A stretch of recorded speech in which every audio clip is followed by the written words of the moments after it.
நாமத்துக்கு சோத்திரம். நாங்கள் அம்பேத்கர் நகர்லேருந்து வரோம். என் பேர் மனோன்மணி. என் பொண்ணுக்கு உடம்பு சரியில்லை. எல்லா இடத்துக்கும் போகணும், மசூதிக்கு எல்லா இடத்துக்கும் போகணும், எங்கேயுமே சரியாகலை. ஒரு டைம் நாங்கள் அந்த சர்ச்சுக்கு போனோம். ஒரு நம்பர் கொடுத்தாங்க, ஐயா நம்பரு. அங்கே கால் பண்ணிவிட்டு நாங்கள் அங்கே போனோம். ஃபஸ்ட் டைம் ஜெபம் பண்ணோம். ஜெபம் பண்ணிட்டு நாங்கள் கோயில் போனோம்னா எங்கே போனாலும் திருப்பி மறுபடியும் அவளுக்கு கை கோணைக்கும், வாய் கோணைக்கும், அவளால் பேச முடியாது, மாரடைக்கும். எங்கே போனாலும் திருப்பி வந்துடும்.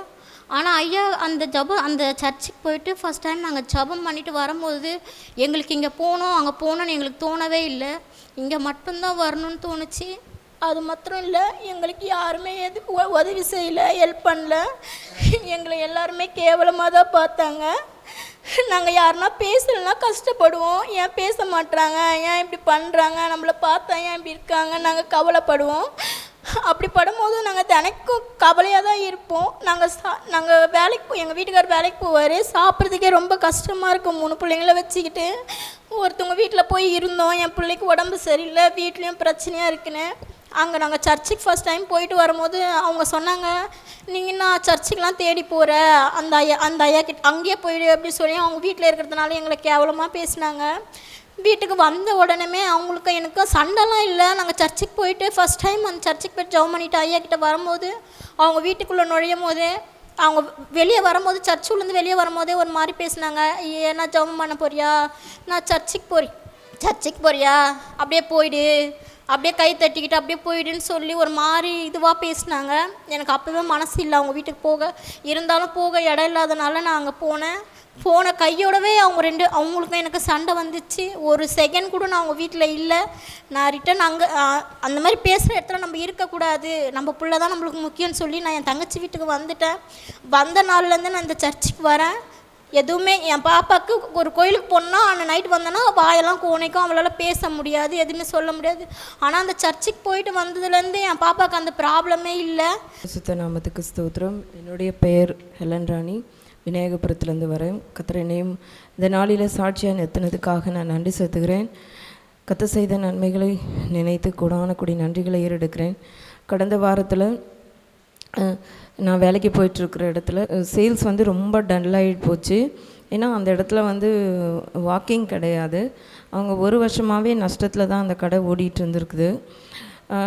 நான் ஆகஸ்ட்டில் போய் சேர்ந்தேன். நான் சேர்ந்த பிறகு கூட அப்படி தான் இருந்தது அந்த கடை. ஆனாலும் அவங்க ஏன் ஆட்களை எடுத்தாங்கன்னு எனக்கு தெரியாது.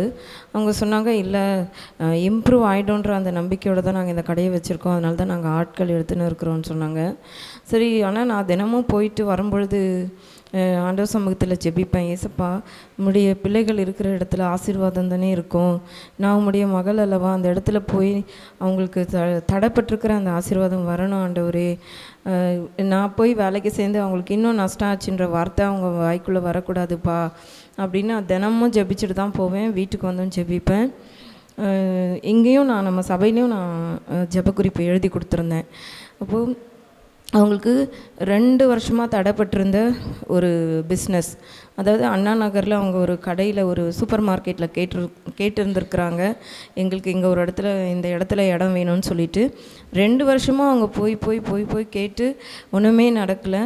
ஆனால் நான் போய் வேலைக்கு சேர்ந்து அடுத்த மாதமே ஆகஸ்ட்டில் நான் சேர்ந்தேன். செப்டம்பர் மாதமே அந்த இடம் கிடைக்க தேவன் கிருபை செய்தார். அவங்க ஆச்சரியப்பட்டு போனாங்க. நாங்கள் இவ்வளோ வருஷம் நாங்கள் ஜெபிக்கிறோம், இவ்வளோ வருஷம் நாங்கள் போய் ரொம்ப ட்ரை பண்ணோம் சிஸ்டர், ஆனால் எங்களுக்கு அந்த இடம் கிடைக்கவே இல்லை. ஆனால் இப்போ எங்களுக்கு அந்த இடம் கிடைச்சிருக்கிறது ரொம்ப சந்தோஷமாக இருக்குது அப்படின்னாங்க.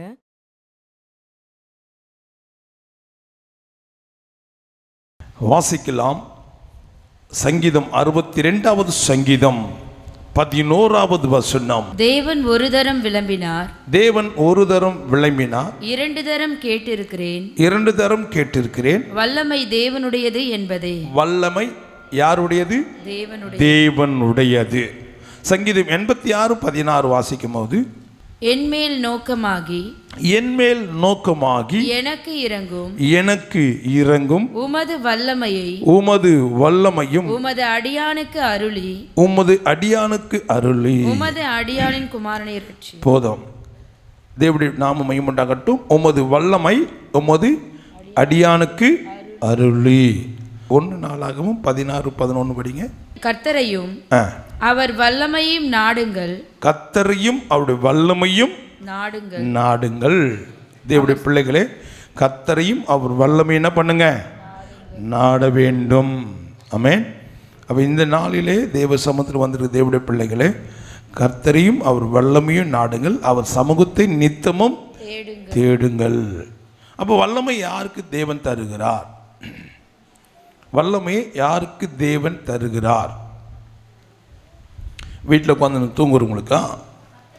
ஞாயிற்றுக்கிழமை ஆலயத்துக்கு வராமல் ஓவர் டைம் ஓட்டி அதுக்காக வேலைக்கு போகிறவங்களுக்கா? சொல்லுங்கள், யாருக்கு தேவன் வல்லமையை தருகிறார்? அவருடைய சமூகத்தை நித்தமும் தேடுகிறவர்களுக்கு தேவன் வல்லமையை தருகிறார். ஆமென். அல்லேலூயா, அல்லேலூயா. அப்போ தேவனுடைய நாமம் மகிமையுண்டாகட்டும். கர்த்தருடைய பிள்ளைகளே, நம்பர் 1 வல்லமை. சங்கீதம் 20:6 வாசிக்கும் போது, கர்த்தர் தாம் அபிஷேகம் பண்ணினவரை ரட்சிக்கிறார் என்பதை, கர்த்தர் தாம் அபிஷேகம் பண்ணினவரை ரட்சிக்கிறார் என்பதையும் இப்பொழுது அறிந்திருக்கிறேன். தமது வலது கரம் செய்யும் ரட்சிப்பின் வல்லமைகளை காண்பித்து. போதும். ரட்சிப்பின் வல்லமை. முதலாவது ஒரு வல்லமை நமக்கு என்ன செய்கிறது என்றால், ஒரு மனிதனை ரட்சிப்புல கொண்டு வருவது. ஆமென். அல்லேலூயா. இன்றைக்கு தேவனுடைய பிள்ளைகளே, நீங்களும் நானும் ரட்சிக்கப்பட்டிருக்கிறோம் என்றால், இந்த ரட்சிப்பு தேவனுடைய வல்லமையின் மூலியமா நம்மளுக்கு என்ன கிடைத்தது? ரட்சிப்பு கிடைத்தது. அப்படின்னா இப்போ எல்லாருக்கும் என்ன உண்டு? வல்லமாய். நான் தலைப்பு வல்லமையில பேசி கொண்டு வருகிறேன். அப்போ தேவனுடைய நாமம் மகிமையுண்டாகட்டும். கர்த்தருடைய பிள்ளைகளே, நீங்கள் தேவ சமூகத்துக்கு நித்தமும் நீங்கள் தேடி வரும்போது கர்த்தருடைய வல்லமையானது உங்களை ரட்சிப்புக்குள்ளே கொண்டு வருவதற்கு அது உதவியாகவும் அது உங்களுக்கு கிருபையாகவும் காணப்படுகிறது. ஆமென். அல்லேலூயா, அல்லேலூயா. தேவனுடைய நாமம் மகிமைப்படுவதாக. இந்த நாளில் வந்திருக்குதானே என் அன்பு தேவச்சனமே. அப்போ ரட்சிப்பு என்பது எவ்வளோ விலையேறப்பட்டது என்பதை நாம் தெளிவாக விளங்கி கொள்ள வேண்டும். ஆமென். அல்லேலூயா, அல்லேலூயா. கர்த்தர் நம்மளை பாவத்திலிருந்து ரட்சிப்பதற்கு என்ன காரணம்? பாவத்திலிருந்து நம்மளை ரட்சிப்பதற்கு என்ன காரணம்? அவருடைய வல்லமை. ஆமென். அல்லேலூயா, அல்லேலூயா. அப்ப தேவனுடைய பிள்ளைகளை கர்த்தருடைய வல்லமை இல்லாமல் நம்ம என்ன பண்ண முடியாது? ரட்சிக்க முடியாது. ஆமென். அல்லேலூயா. அப்ப தேவனுடைய பிள்ளைகளை நீங்களும் நானும் ரட்சிக்கப்பட்டதுக்கு காரணம் என்றால் கர்த்தருடைய வல்லமை. அது என்னை ரட்சித்தது, பாவத்திலிருந்து என்னை விடுதலையாக்கினது, என்னை மீட்டெடுத்தது. அல்லேலூயா, அல்லேலூயா. அப்போ தேவனுடைய ரட்சிப்பு எதன் மூலியமா நம்மளுக்கு வந்ததுன்னா அவருடைய வல்லமை மூலமா. ஆமென். அல்லேலூயா, அல்லேலூயா. அவருடைய வல்லமை தான் என்னை பாவத்திலிருந்து என்னை தூக்கெடுத்தது, என்னை சாபத்திலிருந்து என்னை விடுதலையாக்கினது, என்னை வியாதியிலிருந்து என்னை குணமாக்கினது. இதுக்கெல்லாம் காரணம் என்ன? அப்படி வல்லமாய். அப்போ நாம் ரட்சிக்கப்படுறதுக்கு கர்த்தர் முதலாவது பயன்படுத்துகிறது அப்படி வல்லமாய். எத்தனை பேர் விளங்குது நான் சொல்றது? அல்லேலூயா, அல்லேலூயா. அப்போ தேவனுடைய நாமம் மகிமையுண்டாகட்டும். கர்த்தருடைய பிள்ளைகளே, ரட்சிப்பின் வல்லமையை காண்பித்தது. அப்போ இன்னைக்கு நம்மளை ரட்சிப்பில் கர்த்தர் கொண்டு வந்த பிறகு நம்மளே அவருடைய வல்லமை என்ன பண்ணுது? காண்பிக்கிறது. எப்படி காண்பிக்கிறது? அவருடைய வல்லமை எப்படி காண்பிக்கிறது? நம்முடைய சுபாவங்களை மாற்றினது. ஆமென். நம்முடைய குணங்களை மாற்றினது, நம்முடைய பேச்சுகளை மாற்றினது, நம்முடைய சுபாவங்களை மாற்றினது. அதுதான் ரட்சிப்பின் மூலியமாய் நம்ம காண்பிக்கிறதான தேவனுடைய வல்லமாய். ஆமென். அல்லேலூயா. இவன் பயங்கரமான குடிக்காரனா இருந்தான், இன்னைக்கு இப்படி ஒரு குழந்தை போல காணப்படுகிறானே. எப்படி தேவனுடைய வல்லமாய் ரட்சிப்பு மூலியமாய் நம்முடைய சுபாவங்களை மாற்றினார். ஆமென். அல்லேலூயா, அல்லேலூயா. தேவனுடைய நாமம் மகிமையுண்டாகட்டும். முரட்டு சுபாவமாக இருந்த முரட்டு மனிதனாய் காணப்பட்ட 17 வருஷமா ஒரு சபைக்கு போயிருந்தாங்க. ஆனால் அவங்களுடைய கணவர் என்ன பண்ணாரு? அவர் குடிப்பழக்கம் எந்த கெட்ட பழக்கம் கிடையாது. ஆனால் மனைவி என்ன பண்ணுவாராம்? அடிச்சுட்டு கழுத்து மேலே காலை வச்சு மிதிப்பாராம். 2 பேரும் இங்கே தான் இருக்கிறாங்க. காலை வச்சு மிதிச்சவரை இங்கே தான் கொண்டுக்கிறாங்க, மிதிப்பட்டவங்க இங்கே தான் இருக்கிறாங்க. ஆனால் அப்போ அவருக்குள்ள என்ன வரல? ரட்சிப்பின் வல்லமை வரல. எப்பொழுது ரட்சிப்பின் வல்லமை ஒரு மனிதனுக்குள்ள வருதோ, மிருக குணத்தை கர்த்தர் மாற்றி நல்ல மனுஷனாய் கர்த்தர் மாற்றுவா. அல்லேலூயா. அப்போ காண்பிக்கப்பட வேண்டும். நம்ம கர்த்தருடைய ரட்சிப்பின் வல்லமையை கர்த்தர் நம்ம மூலமாய் காண்பிக்க விரும்புகிறார். ஆமென். அல்லேலூயா, அல்லேலூயா. தேவனுடைய நாமம் மகிமையுண்டாகட்டும். இரண்டாவது பகுதியை நாம் வாசிக்கலாம். இரண்டாவது கர்த்தருடைய வல்லமை என்ன செய்யுது என்று பார்க்கும்போது லூக்கா 5ஆம் அதிகாரம் 17வது வசனம். பின்பு ஒரு நாள் அவர் உபதேசித்துக் கொண்டிருக்கும் போது கலிலேயா யூதேயா நாடுகளில் உள்ள சகல கிராமங்களிலும் எருசலேம் நகரத்திலும் இருந்து வந்த பரிசேயரும் நியாய சாஸ்திரிகளும் உட்கார்ந்திருந்தார்கள். அப்பொழுது பிணியாளிகளை குணமாக்கத்தக்கதாக கர்த்தருடைய வல்லமை விளங்கிற்று. ஆமென். அல்லேலூயா. கர்த்தருடைய வல்லமை யார் மூலமா விளங்கிற்று? யார் மூலமா? ஆண்டவராகிய இயேசு கிறிஸ்து மூலமா அது விளங்கிற்று. அப்ப தேவனுடைய பிள்ளைகளே, இங்கே இரண்டாவது கர்த்தருடைய வல்லமை என்ன செய்கிறது என்றால் ஒரு வியாதியை குணமாக்குறது. இரண்டாவது தலைப்பு என்ன? வியாதியை குணமாக்குறது. அப்போ ஒரு வியாதியை குணமாக்குவதற்கு என்ன தேவை என்றால் வல்லமை தேவை. ஆமென். என்ன தேவை? வல்லமை தேவை. அப்ப தேவனுடைய பிள்ளைகளே, அங்கே உபதேசம் பண்ணி கொண்டிருக்கும் போது வசனத்தை கேட்க வந்தவர்கள், அப்போ அவங்களுக்குள்ள என்ன இருக்கு? இங்க போனா குணமாக்கப்படும், வியாதிகள் குணமாகும். அந்த சிந்தனையில தான் எங்க வராங்க? ஏசபை கிட்ட வசனத்தை கேட்க வந்தாங்க, உபதேசத்தை கேட்க வந்தாங்க. உபதேசத்தை கேட்க வந்தது மாத்திரமல்ல, வியாதிஸ்தரும் வருவார்கள், வந்தார்கள். ஆமென். அல்லேலூயா, அல்லேலூயா. அப்போ தேவனுடைய பிள்ளைகளே, அங்கு உபதேசம் பண்ணி கொண்டிருக்கும் போது வார்த்தையினாலே வல்லமை புறப்படும். ஆமென். அல்லேலூயா. அப்போ அந்த வல்லமையை அங்க பிணியால் என்ன பண்ணுகிறது? குணமாக்குனது. குணமாக்குறதுக்கு என்ன காரணம்? கர்த்தருடைய வல்லமை. இந்த கர்த்தருடைய வல்லமை யாருக்குள்ள வந்தது? ஆண்டவராகிய இயேசு கிறிஸ்துக்குள்ள வந்தது. இப்போ இவருடைய வல்லமை புறப்பட்டு போய் பிணியால் என்ன பண்ணது? குணமாக்கினது. அல்லேலூயா, அல்லேலூயா. லூக்கா 6:19 வாசிக்கும் போது, லூக்கா 6:19, அவரிடத்தில் இருந்து வல்லமை புறப்பட்டு எல்லாரையும் குணமாக்கினபடியினால் ஜனங்கள் யாவரையும் அவரை தொடும்படிக்கு வகை தேடினார்கள். ஏன் வகை தேடினார்கள்? எதற்காக சொல்லுங்களேன். எல்லாரும் மனுஷன் தானே, அவர் சுத்தி இருக்கிற எல்லாரும் மனுஷன் தானே. ஏன் அவங்கள தொட யாரும் வாஞ்சிக்கல? ஏன் ஆண்டவராக இயேசு கிறிஸ்து மாத்திரம் தொடுவதற்கு எல்லாரும் வகை தேடினாங்க? அப்படின்னா சந்தர்ப்பம், சமயத்தை தேடினார்கள். ஆமென். அல்லேலூயா. அந்த சந்தர்ப்பமும் சமயம் கிடைக்கும் போது எப்படியாவது அவரை தொட வேண்டும் அப்படின்ற ஒரு நோக்கத்தோடு மக்களை அவரை சூழ்ந்திருக்கிறாங்க.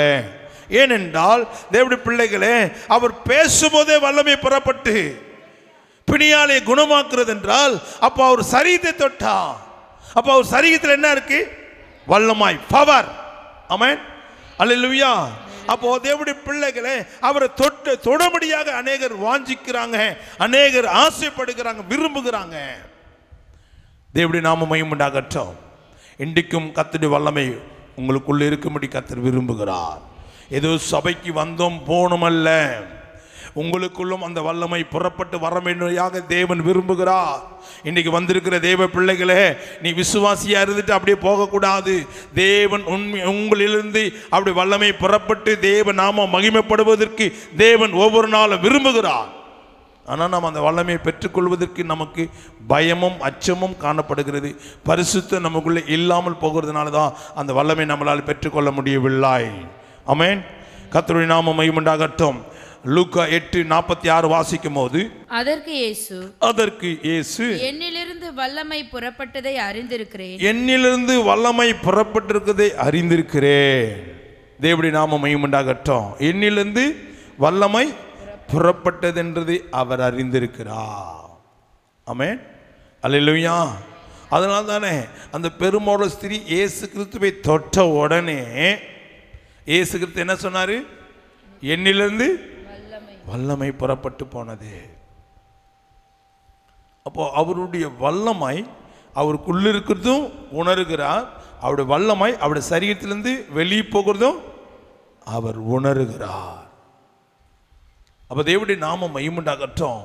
எவ்வளவுதான் மக்கள் அவருக்கு நெருக்கடியாக இருந்தாலும், எவ்வளவுதான் பேசினாலும், எவ்வளவுதான் மக்கள் அவர் சூழ்ந்திருந்தாலும், எவ்வளவுதான் அவர் பிஸியாக இருந்தாலும், அவருடைய வல்லமையில் அவர் எவ்வளோ கவனமாக இருக்கிறார்.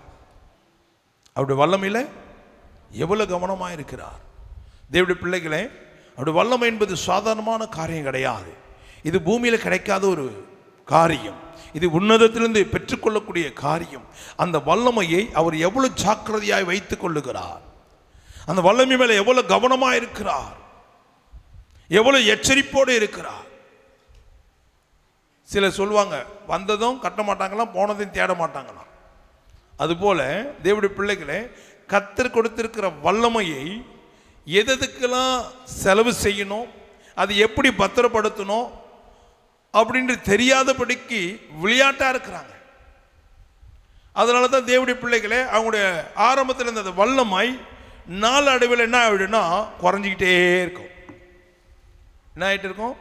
நீங்கள் என்ன பாருங்களேன், ஆரம்பத்தில் இருந்த அந்த ஊழியக்காரர்கள், அவங்களுடைய ஊழியத்தில் இருந்தான அந்த பிரகாசம், அந்த மகிமை, அந்த வல்லமை நாளடைவில் என்ன ஆகுது? குறையும். ஏன் குறையுது? ஏன் குறையுது? கொஞ்சம் வல்லமை பெற்றுட்டா போதும், தலைக்கால் இல்லாமல் ஆடுவாங்க. வல்லமையை அலட்சியப்படுத்தாதபடிக்கு வல்லமையில் எவ்வளோ கவனமாக இருந்தார். ஏன் அது உணராமே போயிட்டுருக்கலாமே? சரி, யாரோ சுகம் பெற்றுட்டாங்களே, போயிட்டுருக்கலாமே. ஏனென்றால் ஒரு ஊழியத்துக்கு வல்லமை மிக மிக மிக அவசியம். ஊழியத்திற்கு ஆமாம், பேசிக்கே வல்லமை தான். பேஸ் மட்டும் தான் ஸ்ட்ராங்காக இருக்கணும். எவ்வளோ பில்டிங்னா ஏற்றலாம். இப்போ வல்லமை குறைஞ்சிச்சுன்னா ஊழியத்தில் பல பிரச்சனைகள் நம்ம சந்திக்க வேண்டியதாக இருக்கும். ஆமென். ஆரம்பத்தில் இந்த ஊழியத்தில் பிரகாசமாக எழும்பி பிரகாசமாக இருந்த ஊழியங்கள் இன்றைக்கு அப்படியே மங்கி போகிறதுக்கு காரணம் என்ன?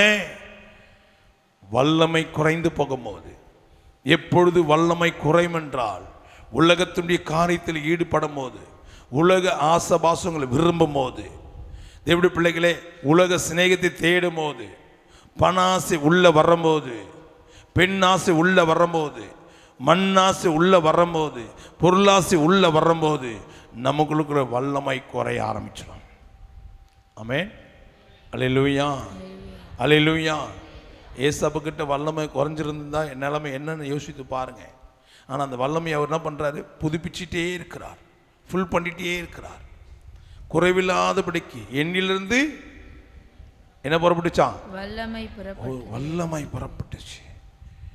புறப்பட்டு போன வல்லமையை மீண்டுமாக ஆண்டவர்கிட்ட வாங்கிட்டு அங்கேருந்து எங்கே புறப்படுறாரு?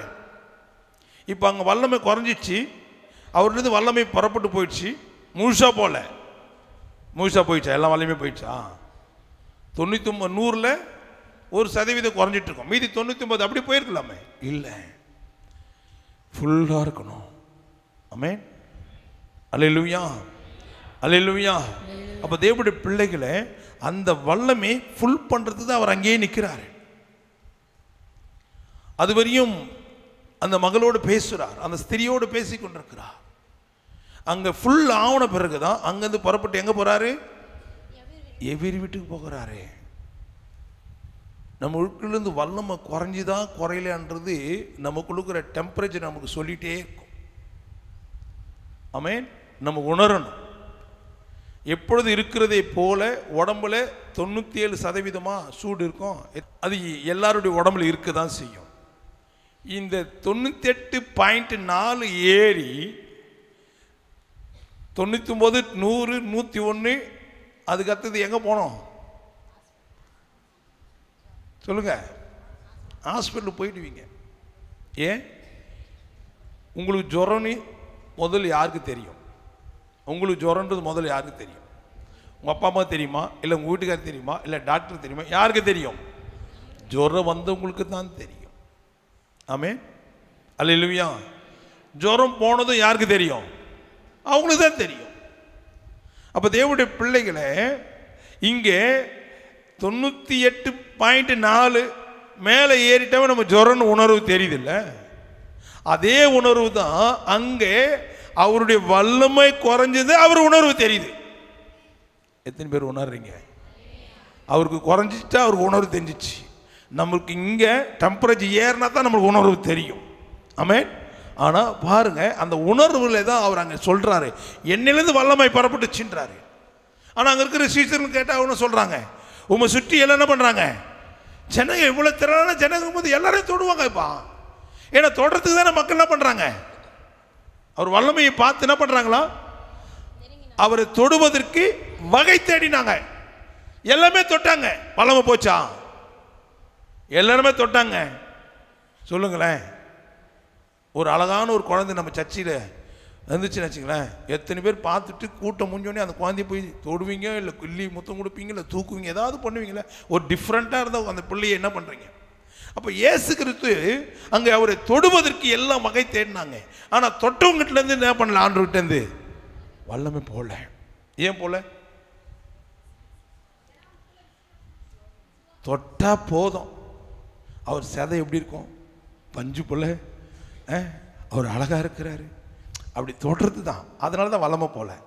ஆனால் இந்த சகோதரி தொட்டு பார்த்துட்டு வர்றதுக்காக இல்லை, அவரை தொட்டா நான் சுகமாவேன், அதுதான் வல்லமை இழுத்துச்சு. இந்த வல்லமை இழுத்த உடனே அங்கே குறைந்து அவர் உணர்றாரு. ஆமென். இன்னைக்கு அநேக ஊழியக்காரங்கிட்ட பார்த்தீங்கன்னா வல்லமை குறையிறதே உணராமையே நாளுக்கு நாள் என்ன இருக்குது, டவுன் ஆகினே இருக்கு, வால்யூம் குறைஞ்சினே இருக்கு. கடைசியாக ஜீரோவில் போய் நிற்கும் போது தான் அவங்க நிலைமையே மாறிடும். நீங்கள் வல்லமையை குறையாமல் பார்த்து கொள்ள வேண்டியது நம்முடைய கடமை. ஆமென், அல்லேலூயா. வல்லமை குறையக்கூடிய வாய்ப்புகள் இருந்தாலும் வல்லமையை ஃபுல் பண்ணிக்கிட்டே இருக்கணும். ஆமென்.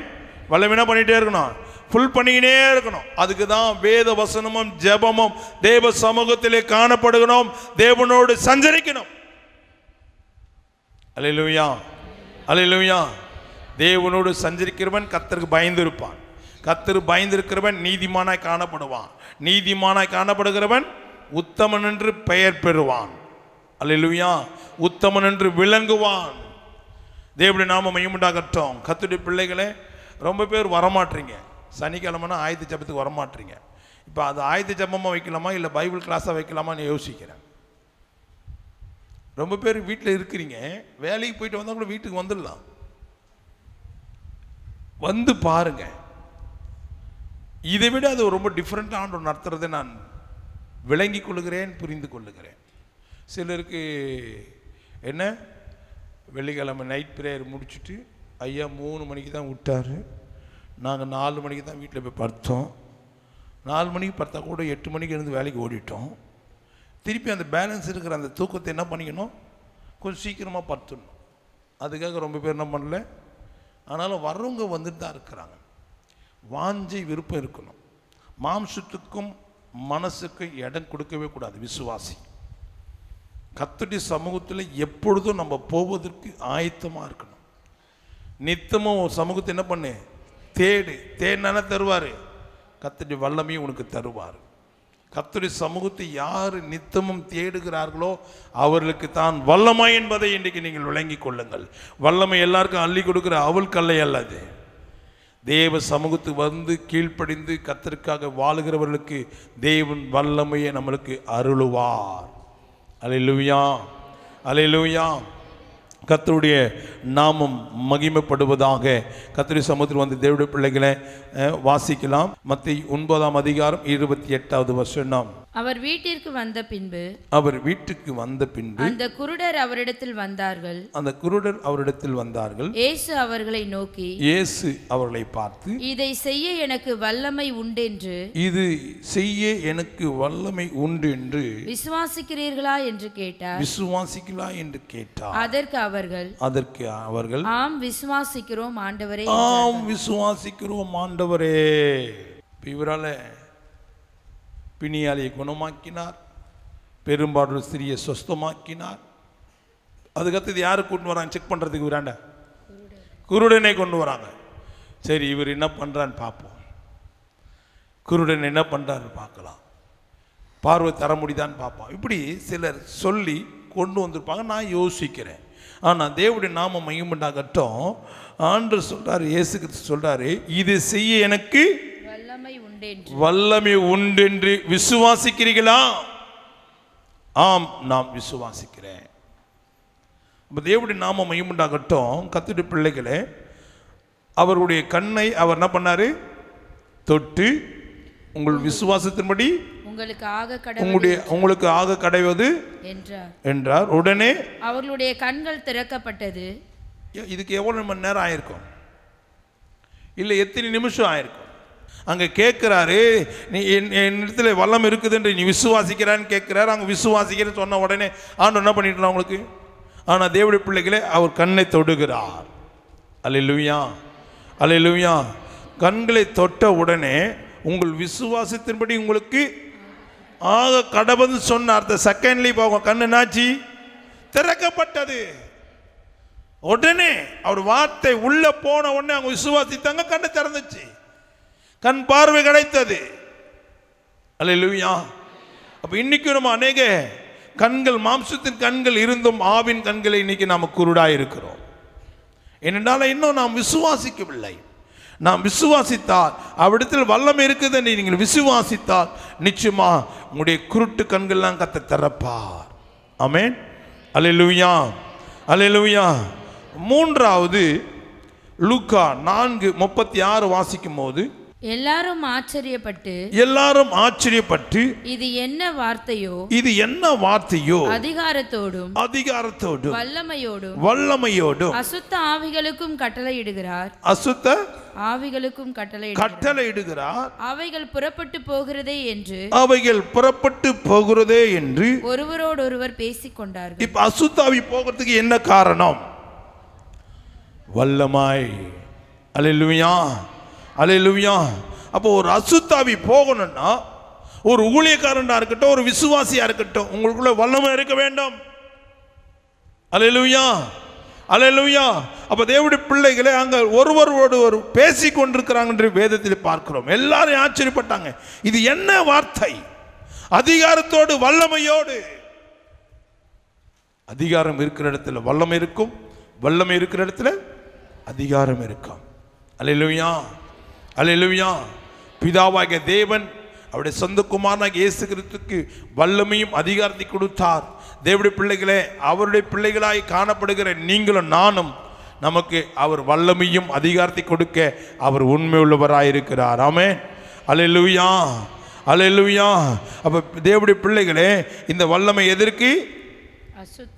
அசுத்தாவிகளை கட்டளையிட. போனோம், முழங்கால் போடணும். நான் போட முடியாது அப்படின்னா போட வைக்கணும். அதுதான் அதிகாரமும் வல்லமையும். போன்னு சொன்னா நான் போறேன், என்னை விட்டுன்னு அதை சொல்லி ஓடணும். ஆமென். அல்லேலூயா. அதுக்கு தான் தேவன் நம்மளுக்கு அதிகாரத்தை கொடுத்திருக்கிறார். தேவனுடைய நாம மகிமையுண்டாகட்டும். அந்த லேகியனுக்குள்ள இருக்குதான் அந்த அசுத்தாவிகளை பார்த்து அவர் சொன்னார், நீங்கள் எல்லாரும் எங்க போகணும்னு சொன்னாரு. எங்க போக சொன்னாரு? முதல்ல எங்க போக சொன்னாரு? பாதாளத்துக்கு போகணும்னு சொன்னாரு. பாதாளத்துக்கு போறதுக்கு எது பயப்படுது? பிசாசே பயப்படுது. ஆனா மனுஷன் பயப்பட மாட்டான். நான் செத்தேன்ன, நான் நரகத்தானே போறேன், நான் பாதாளத்தானே போறேன். ஆனா இங்க பிசாசுகள் பயப்படுது. ஆண்டவர்கிட்ட ஒரு விண்ணப்பம் வைக்குதுங்க, ஆண்டவர்கிட்ட கேட்குதுங்க. ஆண்டவரே, அதுக்கும் மனமிறங்கி ஆண்டவர் என்ன பண்றாரு? செவி கொடுக்கிறார். அல்லேலூயா, அல்லேலூயா. பாதாளத்துக்கு மட்டும் என்ன பண்ணாதீங்க, அனுப்பிடாதீங்க. அப்ப எங்க போகணும்னு கேட்கிறாரு. பன்றிக்குள்ளே போகிறேன். அப்போ உங்க விருப்பத்தின்படி ஆக கடவுது. அப்ப அது விருப்பம் என்ன? பன்றிக்குள்ள போகணும். இப்ப சும்மா போயிடுமா? அதுவா போயிடுச்சா பன்றிக்குள்ள? தேவன் கட்டளையிடும் போது அது பன்றிக்குள்ளே போனது. அல்லேலூயா. ஏனென்றால் தேவனுடைய வல்லமையை பிசாசு தெரிஞ்சுக்கிடுச்சு. அதனால தான் சுடுகாட்டில் அந்த கல்லறையில் இருக்கதானே அந்த ஆவி வெளியே வந்து கத்துது, என்னை வேதனைப்படுத்துவா வந்துட்டேன்னு. அவர் எங்கன்னா போய் பேசினாரா? கல்லறைக்குள்ளே போனாரா? இல்லை அந்த சுடுகாட்டில் இருக்கிறதான அந்த மனுஷனை பார்த்து அந்த வாலிபனை கூப்பிட்டு பேசினாரா? ஏன்பா இப்படிலாம் காயப்பட்டுனுக்கிறேன்னு? இல்லவே இல்லையே. அவர் அந்த வழியை வரும்போது அதால் உள்ளே இருக்க முடியல. ஆமென். அல்லேலூயா, அல்லேலூயா. ஒரு 8-9 வருஷம் இருக்கும். பாடி பெட்டானியா கம்பெனி பின்னாடி ஒரு 3 நாள் கன்வென்ஷன் கூட்ட வச்சாங்க. போலீஸ் பாதுகாப்போடு போட்டாங்க. ஒரு 6-7 போலீஸ் பாதுகாப்போடு என் மீட்டிங் நடத்த கர்த்தர் உதவி செய்தார். அப்போ தேவனுடைய நாமம் மகிமையுண்டாகட்டும். அப்போது பார்த்தீங்கன்னா அங்கே ஜெபம் ஆரம்பிக்கும் போது வீட்டில் இருக்கிற அசுத்தாவிகள் ஓடி வந்தது. பிரமிப்பாக இருந்தது. அதே போல் திருவற்காட்டு அந்த கிரவுண்டில் பாஸ்டர் கீர்த்திவானன்ற அவர் அங்கே மீட்டிங் வைக்கும் போது ஒரு இந்திக்காரன் வேலை முடிச்சு ரோட்டில் போகிறான், ஆராதனை நடத்துகிறோம், அவன் ஓடி வந்து அங்கெல்லாம் கழிக்கிறான். தேவனுடைய நாமம் மகிமையுண்டாகட்டும். அதே போல் அலமாதி கிரவுண்டில் மீட்டிங் நடத்தும் போதும் ஒரு 4 தெருவில் இருந்து தூங்கி கொண்டு வந்து தானே ஒரு சகோதரி அப்படியே அலக்கழிச்சுன்னு ஓடியாடுறாங்க. தேவனுடைய நாமம் மகிமையுண்டாகட்டும். கர்த்தருடைய வல்லமை எங்கே இருக்கோ அங்கெல்லாம் அசுத்தாவி ஓடி வந்து என்னை விட்டுருங்கன்னு சொல்லும். ஆமென். அல்லேலூயா, அல்லேலூயா. நான் கடந்த நாட்களில் கூட சொன்னேன், பாப்பா சங்கர் அம்மான்னு ஒரு அருமையான ஒரு தாய். அவங்க இப்போ இறந்துட்டாங்க. ஐநவரில் தான் அவங்க வீடு இருந்தது. அவங்க வந்து சொந்த ஒரு ஆந்திரா. ஆனாலும் படிப்பறிவு இல்லாதவங்க, கர்த்தருடைய வல்லமையும் அதிகாரம் அவங்க மேலே இருந்தது. அவங்க ஒரு கூட்டத்துக்கு வரவங்கன்னா வர்றதுக்கு முன்னாடி ஸ்டேஜுக்கு ஒரு 50 அடி 100 அடி தூரத்தில் சுற்றி கயிறு கட்டுவாங்க. அந்த ஸ்டேஜ் ஆனால் அவங்க யாரும் போக விடாத படிக்க எல்லாம் அசுத்தாவே அந்த கயிறு கட்டின இடத்துல வந்து விழுந்துடும், பொத்துன்னு விழுந்துடும் அந்த வல்லமை. அதே போல் விஜயவாடாவில் ஒரு 9 வருஷத்துக்கு மேலே 8 வருஷம் இருக்கும். அங்கே மீட்டிங் நடத்தும் போது அதே போல் தான் 3 நாள் கன்வென்ஷன் அங்கே என்னை கூப்பிட்டுருந்தாங்க விஜயவாடாவில். அங்கேயும் அப்படி தான் கர்த்தருடைய வல்லமை அங்கே வெளிப்படும் போது அங்கே அசுத்தாவிலாம் ஓடி வந்து விழுந்தது. கயிறு கட்டி ஃபுல்லாக வைக்கோல் போட்டு வச்சுருந்தாங்க. தேவனுடைய நாமம் மகிமையுண்டாகட்டும். கர்த்தருடைய பிள்ளைகளே, வல்லமாய் மிக அவசியம். ஆமென். ஊழியத்துக்கு என்ன தேவை? வல்லமையும் அதிகாரமும் தேவை. அப்போது ஆண்டவராகிய இயேசு கிறிஸ்து அந்த அதிகாரத்தை கட்டளிடும் போது சாத்தான் கீழ்ப்படிந்தது. ஆமென். அல்லேலூயா. அதிகாரத்தோடு வல்லமைகளோடு அசுத்தாவிகள் என்ன பண்ணார்? கட்டளையிட்டார், துரத்தினார். ஆமென். துரத்துறதுக்கு என்ன வேணும்? வல்லமை வேணும். எல்லாரும் துரத்திட முடியாது. தேவனுடைய நாமம் மகிமையுண்டாகட்டும். தேவனுடைய பிள்ளைகளே, கர்த்தருடைய சமூகத்தில் அதுக்கேற்ற பரிசுத்தமும் தேவனுடைய கிருபைகளும் வல்லமையும் வரங்களையும் நாம் பெற்றுக்கொள்ள வேண்டும். ஆமென். அல்லேலூயா. 4வது மத்தேயு 10ஆம் அதிகாரம் 1வது வசனம் வாசிங்க. அப்பொழுது அவர் தம்முடைய 12 சீஷர்களையும் தம்மிடத்தில் வரவைத்து அசுத்த ஆவிகளை துரத்தவும் சகல வியாதிகளையும் சகல நோய்களையும் நீக்கவும் அவர்களுக்கு அதிகாரம் கொடுத்தார்.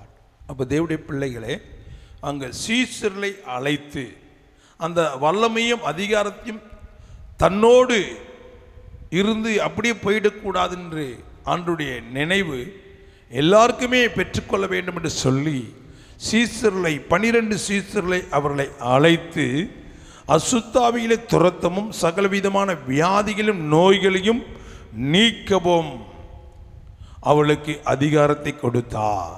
ஆமென். தேவனுடைய நாமம் மகிமையுண்டாகட்டும். இந்த அதிகாரம் சீஷர்களை அழைத்து அவர் கொடுக்கும் போது தேவனுடைய பிள்ளைகளே, தன்னைத்தானே வெறுக்க வேண்டும். தன்னைத்தானே வெறுக்கவிட்டால் நாம் யாருக்கு சீஷனாக இருக்க முடியாது? ஆண்டவராக இயேசு கிறிஸ்துவ சீஷனாக இருக்க முடியாது. அப்படி ஆண்டவராக இயேசு கிறிஸ்து நாம் சீஷனாய் இருக்க வேண்டுமானால் தன்னைத்தானே வெறுக்க வேண்டும். தன்னைத்தானே எதை வெறுக்கணும்? தன்னைத்தானேனா எதை வெறுக்கணும்? வசனத்தை படிச்சுட்டீங்க. இது பலமுறை படிச்சிருப்பீங்க. தன்னைத்தானே வெறுக்கணும். வெறுக்க விட்டு நீங்கள் அவருக்கு என்னவா இருக்க முடியாது? சீசனாக இருக்க முடியாது. அப்படின்னா என்ன? இந்த கேள்விக்கு பதில் எழுதுங்க.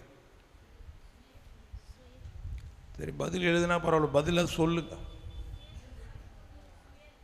சுயம் இருக்கணும், அப்புறம் உலக ஆசை வெறுக்கணும், மாம்சத்தை வெறுக்கணும். முதல்ல உன்னுடைய ஆவிக்குரிய வாழ்க்கைக்கே முட்டுக்கட்ட தடை எதிரானா தூக்கம்தான். நீ கர்த்தருக்காக நீ பிரகாசிக்கணும், நீ தேவனுடைய சீசனாக இருக்கணும், இந்த அதிகாரம் வல்லமையெல்லாம் பெற்றுக்கொள்ளணும்னு ஆசை எல்லாருக்கும் இருக்குது. முதல்ல நீ தூக்கத்தை வெறு. இதை வெறுக்கணும், தூக்கத்தை வெறுக்கணும். அதுக்கு கீழ்ப்படியா சொல்லுங்களேன். தூக்கத்தை வெறுக்காம எப்படி உங்களுக்கு வல்லமை தருவார், அதிகாரத்தை தருவார்? தூக்கத்தை வெறுக்கணும், தன்னைத்தானே வெறுக்கணும். அப்போ தனக்கு விருப்பமானதெல்லாம் வெறுக்கணும், தனக்கு ஆண்டவருக்கு பிடிக்காதெல்லாம் வெறுக்கணும், தான் விரும்புறதெல்லாம் வெறுக்கணும். நான் என் மனசு விரும்புறதெல்லாம் வெறுக்கணும். என் மனசு இன்னைக்கு கொஞ்ச நேரம் தூங்குன்னு சொல்லணும், இன்னைக்கு சர்ச்சுக்கு போவான்னு சொல்லணும், அதெல்லாம் வெறுக்கணும். என் மனசுக்கு நான் இடம் கொடுக்கவே கூடாது. ஆமென், அல்லேலூயா, அல்லேலூயா. எல்லாத்தையும் வெறுக்கணும். ஆமென். அதுக்கு அடுத்தது தாயும் தகப்பனையும் என்ன பண்ணோம்? வெறுக்கணும். என்ன பாஸ்டர் அங்கே கனம் பண்ணுன்னு சொல்லிட்டு இங்கே வெறுக்கணும்னு சொல்கிறீங்களா? நான் அவங்க மேலே இருக்கிற அன்பை வெறுக்கணும், அவங்க மேலே இருக்கிற பாசத்தை வெறுக்கணும். ஆமென். அதுக்காக அவங்களை கவனிக்காதெல்லாம் சொல்லலை. அல்லேலூயா, அல்லேலூயா. அப்போ தேவனுடைய பிள்ளைகளே, ஆண்டவராகிய இயேசு கிறிஸ்து கடைசி வரையும் தாயின் தகப்பன் மேலே ரொம்ப கவனமாக இருந்தார். ஆனாலும் கர்த்தருடைய வேலையில், கர்த்தருடைய ஊழியத்தில் கவனமாக இருந்தார். அல்லேலூயா, அல்லேலூயா. தேவனுடைய நாம மகிமையுண்டாகட்டும். கர்த்தருடைய பிள்ளைகளே, அவர் அங்கே வெறுக்கிறார். எங்கே? தண்ணீரை திராட்சரசமாக மாற்றத்துக்கு முன்னாடி முதலாவது அவர் யாரை வெறுக்கிறாரு? தன் தாயை வெறுக்கிறார். ஆமென், அல்லேலூயா. உனக்கும் எனக்கும் என்ன அப்படின்னு சொல்லி அங்கே வெறுக்கிறார், பிரிக்கிறார். இங்கே பிரிஞ்சால் தான் அவரோட சேர முடியும். தேவனுடைய பிள்ளைகளே, இப்படிலாம் நம்ம வெறுக்கணும். தேவனுடைய நாம மகிமையுண்டாகட்டும். இன்றைக்கி அநேகர் தாய் தகப்பனையும் அப்படியே கடவுளாக வச்சிடுறோம், புருஷனை கடவுளாக வச்சிடுறோம், அண்ணன் தம்பிகளை கடவுளாக வச்சிடுறோம், அக்கா தங்கச்சியை கடவுளாக வச்சிடுறோம். நீங்கள் அப்படி இருக்கிற வரையும் விசுவாசியாக தான் இருக்கலாமா கண்ட, உங்களுக்கு அதிகாரமும் கிடைக்காது, வல்லமையும் பெற்றுக்கொள்ள முடியாது, தேவனுக்காக நீ பயன்படுகிற ஒரு பாத்திரமாக இருக்கவும் முடியாது. ஆமென், அல்லேலூயா, அல்லேலூயா. எல்லாம் சடங்காச்சாரத்தை வெறுக்கணும். அதெல்லாம் வெறுத்தா தான் நீ கர்த்தருக்கு சீஷனாக இருக்க முடியும். தேவனுடைய நாம மகிமையுண்டாகட்டும். கர்த்தருடைய பிள்ளைகளே, அப்படிப்பட்ட காரியங்கள் ஆண்டவராகிய இயேசு கிறிஸ்துக்குள்ளே இருந்தது. ஆமென், அல்லேலூயா. தேவ சித்தம் செய்கிற யாரோ அவர்கள் தான் எனக்கு தாயும் சகோதரன் என்று சொன்னார். அப்போ தேவ சித்தம் செய்யாதவர்களை அவர் வெறுக்கிறார். தேவனுக்கு பிரியமில்லாத மனுஷன் அவர் வெறுக்கிறார். மழை வருது, இன்னைக்கு சர்ச்சைக்கு போகிற அவங்கள வெறுக்கு. உடம்பு கொஞ்சம் மாறியா இருக்குதம்மா, அடுத்த வாரம் தான் அதில் வெறுத்துரு, அவங்கள வெறுத்துரு. அப்போதான் நீ கர்த்தருக்காக பிரகாசிக்க முடியும். அல்லேலூயா, அல்லேலூயா. நீங்கள் அவங்களுக்கு நீங்கள் பாசமாக இருந்தீங்கன்னா அவங்க வார்த்தையை நீ மேற்கொள்ள முடியாமல் அம்மா சொல்கிற கரெக்டு தான் வீட்டில் உட்காந்துருவீங்க. ஆனால் வேதம் சொல்கிறது சபை கூடுதல் என்ன பண்ணக்கூடாது? விட்டு விடக்கூடாது. கர்த்தர் சமூகத்தை நித்தமும் தேடு. உனக்கு வல்லமை தேடினா எல்லாம் கொடுத்துக்குவா. வல்லமை சும்மா வந்துடாது, அதுக்கு ஒரு கிரையை செலுத்தணும். நீ எல்லாத்தையும் வெறுக்கணும். அதுதான் 12 சீஷர்களை அழைத்து கர்த்தர் இப்படிப்பட்ட அதிகாரத்தை அவர்களுக்கு கொடுத்தார். ஆமென், அல்லேலூயா.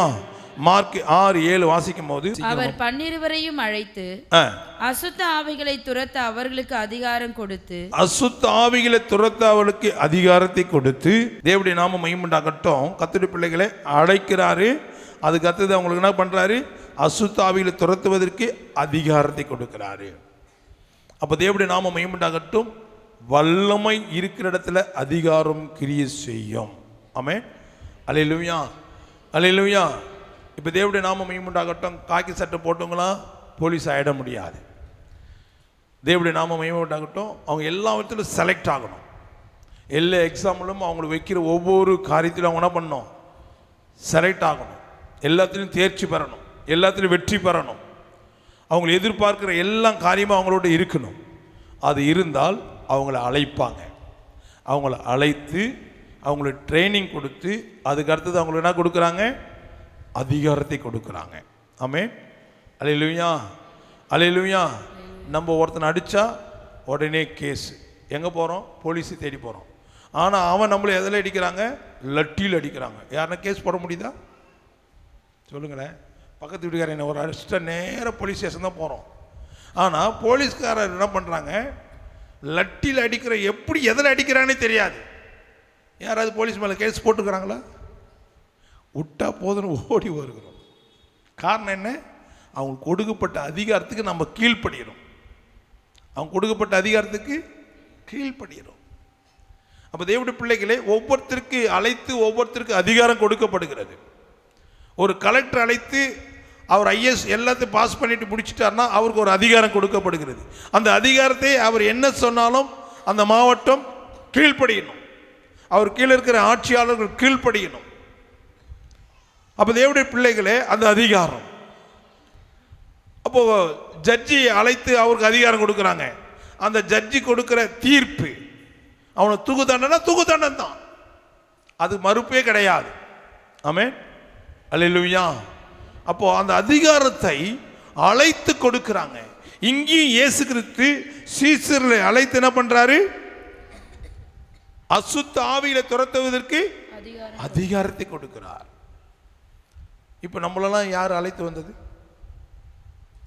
நம்மளை அழைச்சி வந்தது யாரு? உங்களுக்கே சந்தேகமாக இருக்குது. எந்த ஆவி அழைச்சின்னு வந்தேனே தெரியல, நான் வந்து இங்கே மாட்டிக்கினேன். பசுத்தாவின்னு உங்களை அழைத்து கொண்டு வந்தார். ஆவியானவர் உங்களை அழைத்து கொண்டு வந்தார். எதுக்காக? வீட்டில் தூக்கு வர நீங்கள் நல்லா தூங்குறதுக்கா? உங்களுக்கு அதிகாரத்தையும் வல்லமையும் கொடுக்க அவர் உங்களை அழைத்து வந்திருக்கிறார். ஆமென், அல்லேலூயா, அல்லேலூயா. தேவனுடைய நாமம் மகிமையுண்டாகட்டும். ஒரு ட்ரைனிங்க்கு எல்லாருமே போவாங்க, ஒரு இன்டர்வியூக்கு எல்லாருமே போவாங்க. அழைக்கப்பட்டவர்கள் அநேகர், தெரிந்து கொள்ளப்பட்ட. இந்த கூட்டத்தில் எத்தனை பேருக்கு கர்த்தர் உங்களுக்கு அதிகாரம் கொடுத்துருக்கிறாரு, வல்லமை கொடுத்துருக்காரு, உங்களுக்கே தெரியாது. அப்போ தேவனுடைய பிள்ளைகளே, நீங்களும் அழைக்கப்பட்டிருக்கிறீங்க.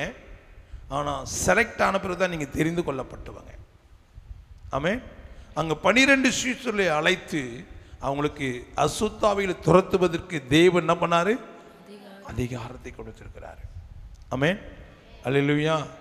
எல்லாருக்கும் நீங்களும் அதிகாரம் பெற்றுட்டா எனக்கு வேலையே கிடையாது, அடுத்த வேலையை நான் பார்த்துட்டு போயிட்டே இருப்பேன். ஆமென், அல்லேலூயா. தேவனுடைய நாமம் மகிமையுண்டாகட்டும். கர்த்தருடைய பிள்ளைகளே, ஒருத்தர் எங்கே போனாலும் சுற்றிக்கிட்டே இருந்தாராம். எங்கே போனாலும் அவரே அலக்கழிச்சிட்டே இருந்தாராம். ஒரு நாள் திடீர்னு அவருக்குள்ள ஒரு யோசனை, ஏன் பாஸ்டர் ஜெபிச்சா தான் நம்ம சுத்தமாக அலக்கழிப்போமா, ஏன் நம்மளே ஜெபிச்சு நம்மளே விடுதலை வாங்கிக்க முடியாதான்னு சொல்லிட்டு மனைவி தெரியாமல் அவரே என்ன பண்ணிட்டார், முழங்கால் போட்டு நல்ல ஜெபிக்க ஆரம்பித்தார். அவரே ஜெபிக்க ஆரம்பித்தா அவருக்குள்ளேயே ஒரு ஆடுது. அவரே ஜெபிக்கிறாரு, அவருக்குள்ள இருக்கிற ஆவி என்ன பண்ணுது, அலக்கழிக்குது. அவருடைய விசுவாசம் என்னன்னா, நம்ம ஜெபிச்சா நமக்குள்ள இருக்கிற ஆவி போகின்ற ஒரு நம்பிக்கை, விசுவாசம். அப்போ தேவனுடைய பிள்ளைகளே, அந்த அதிகாரத்தை பெற்றுக்கொள்கிற வாஞ்சை தான் முக்கியம். ஆமென், அல்லேலூயா, அல்லேலூயா. இப்போ இவ்வளோ பேர் இங்கே நீங்கள் வந்திருக்கிறீங்க, இவ்வளோ பேர் என் பிரசங்கத்தை கேட்க வந்தீங்களா, இல்லை கர்த்தர் எனக்கு கொடுத்திருக்கிற அதிகாரத்தையும் வல்லமையும் என்னிடத்தில் பெற்றுக்கொள்ள வந்திருக்கிறீங்களா? கர்த்தருடைய வல்லமை அதிகாரம் என்கிட்ட இருக்கிறத வச்சு நீங்கள் விசுவாசித்ததுனால தான் கையை காலம் முடக்கின்னு அமைதியாக உட்காந்து வார்த்தை கேட்டுக்கிறீங்க. என்கிட்ட வல்லமையும் அதிகாரம் இல்லை என்றால் நீங்கள் யாரும் இங்கே வரப்போகிறதே கிடையாது. ஆமென். என்னை விட நல்ல அழகாக பேசுகிற பிரசங்கர்லாம் உங்களுக்கு நல்லாவே தெரியும். எல்லாத்தையும் பார்த்து பார்த்து சூஸ் பண்ணி வச்சுன்னுக்கிறீங்க. ஆமென், அல்லேலூயா, அல்லேலூயா. ஒரு குடும்பம் பார்த்தீங்கன்னா எங்கே போனாலும் விடுதலையே கிடைக்கலையா, விடுதலை கிடைக்கல. ஆனாலும் அவங்களுக்கு ஞானஸ்தானம் கொடுத்த பாஸ்டரு கோயம்புத்தூரில் ஒரு கன்வென்ஷனில் ஏதோ ஒரு மீட்டிங்கில் போயிட்டு அங்கேயே தங்கி கர்த்தருடைய வார்த்தை கேட்டு அபிஷேகத்தை பெற்று விடுதலை பெற்றுட்டாங்க. அதுக்கு பிறகு அவருடைய நம்பர் கான்டாக்ட் எதுவும் இல்லை, விட்டாச்சு. ஆனால் தேவனுடைய நாமம் இப்படி தன்னுடைய குடும்பத்தில் இருக்கிற போராட்டத்துக்காக எங்கெங்கே ஓடினாங்க, எங்கெல்லாம் சொல்றாங்கலாம் போயிட்டு இருந்தாங்க. ஆனால் விடுதலை கிடைக்கல, விடுதலை கிடைக்கல. தேவனுடைய நாமம் மையமுண்டாகிட்ட ஒரு இடத்துல காலையிலிருந்து சாயங்காலம் வரையும் உட்காந்துக்கிறாங்க, அங்கே விடுதலை கிடைக்கல. இப்படிப்பட்ட சூழ்நிலையில் கடைசியா எப்படியாவது அந்த கோயம்புத்தூர்ல இருக்கிற அந்த பாஸ்டர் ஃபோன் நம்பரையாவது தேடி கண்டுபிடிச்சி அவர்கிட்டயாவது போய் விடுதலை பெற்றுக்கொள்ள வேண்டும். ஏன்னா அவர்கிட்ட தான் என்ன இருக்குது, என்ன இருக்குது, வல்லம் இருக்குதுன்னு அங்கெல்லாம் தேடி கொண்டிருக்கும் போது தான் ஆண்டவர் சொன்னார், நீயம்மா ஒரு ட்ரிப்பு தான் நீ போயிட்டு வருவ, வாரம் வாரம் உன்னால எங்கே போக முடியாது, சென்னை டு கோயம்புத்தூர் போக முடியாது. விடுதலைக்காக ஒரு வேளை 2 வாரம் இல்லை 3 வாரம் போகலாம், ஆனால் தொடர்ந்து போக முடியாது. அதனால தான் ஆண்டவர் பண்ணாரு, நீ வல்லமைக்கே அலைந்து கொண்டிருக்கிற, ஏமா உங்கள் பகுதியிலேயே திருவள்ளூர் மாவட்டத்திலேயே ஒரு ரெடில்ஸ் என்ற பகுதியில் தீர்த்தங்கரைப்பட்ட கிராமத்தில் இயேசு கிறிஸ்துவின் விடுதலை சபைன்னு ஒரு இடம் இருக்கு, அங்கே போனால் உனக்கு என்ன கிடைக்கும், விடுதலை கிடைக்கும்.